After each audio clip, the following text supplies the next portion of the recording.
It's time for Sport now. Here's Joe. Sahil, thank you. Well, the stage is set. In just a few hours, the Indonesian capital, Jakarta, will host the opening ceremony of the Asian Games. 14,000 athletes from 45 countries will compete in 462 medal events. It's the second biggest sporting event in the world behind the Olympics. Organisers are promising a colossal ceremony to kick off this year's Asian Games. Well, James Dorsey is a senior fellow at Singapore's Nanyang Technological University and author of The Turbulent World of Middle East Soccer. He joins me now live on Skype from Singapore. James, how important is it for Indonesia to be hosting such a big event? I think it's very important. It's obviously countries get judged on their ability to organize well mega events. And it's also a way for a country like Indonesia, which is a regional power, to project itself not only regionally, but also internationally. Why do countries spend money hosting something so complex and expensive as the Asian Games? I think they do so because the notion of diplomacy has changed.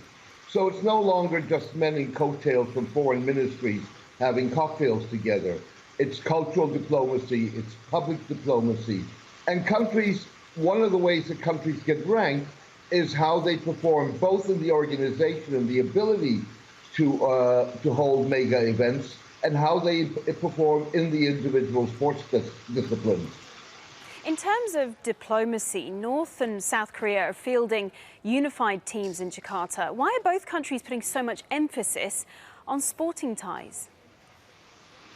Sports is often a way to try and build bridges. If you think back, that's the way Nixon built diplomatic relations with China. Sports played a major role in the recent rapprochement between North and South Korea.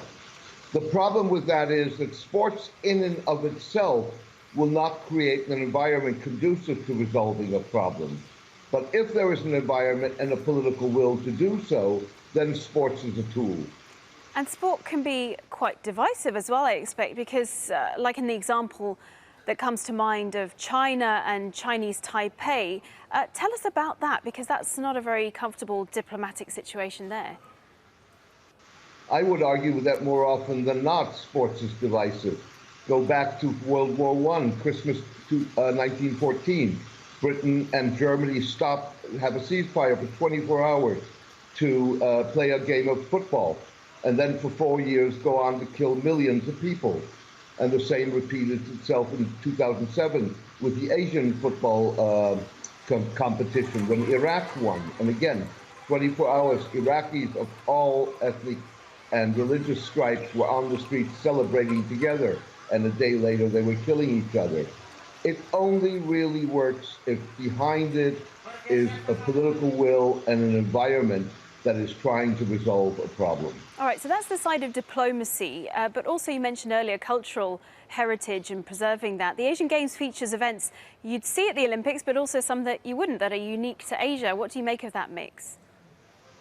I think, in some ways, that's one of the things that makes the Asian Games in Indonesia unique, because you not only have competitions in Olympic disciplines, but also a fair number of competitions in purely Asian or Indonesian disciplines. And again, part of the projection of countries today is their cultural heritage.